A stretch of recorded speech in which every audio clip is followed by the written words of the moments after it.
This project was completed by Brandon Harris, Michael Cantu, and Kelly Wachtel. The goal of our project was to familiarize ourselves with OpenAI Gym and some reinforcement learning algorithms that we learned throughout the quarter.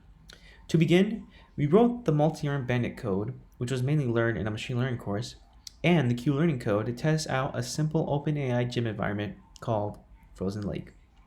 The purpose of learning using both of these algorithms is to show the effectiveness of Q-learning's ability to use possible future moves to sway its actions one way or another via the Q-table. Multi-arm bandit does not use possible future state information to update its Q-table, and this is made evident by these lines of code that edit the Q-tables in multi-arm bandit and Q-learning respectively.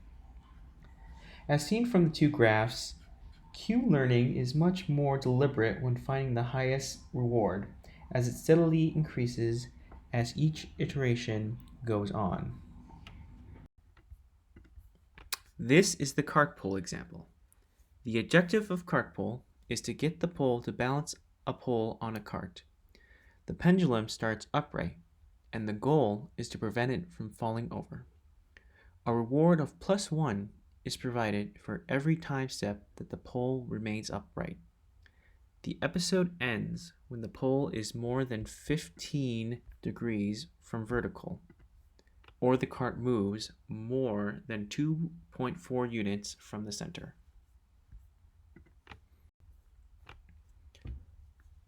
This is the Acrobat example.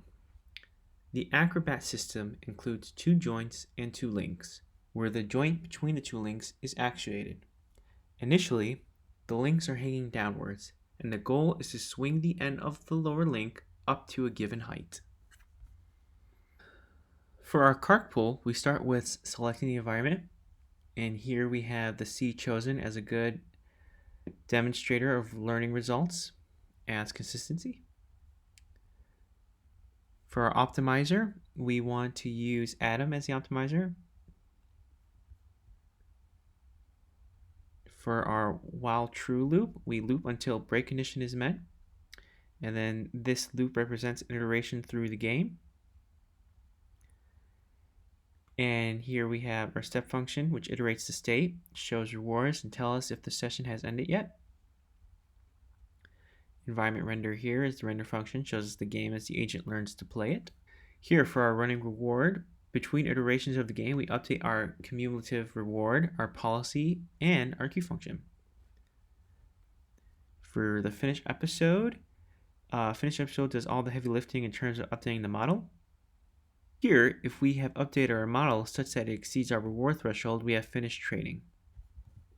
And I tracks loop iterations both for verbosity and a final check on total iterations. And here's our rewards for cart pull problem and our rewards for Acrobat problem. Thank you.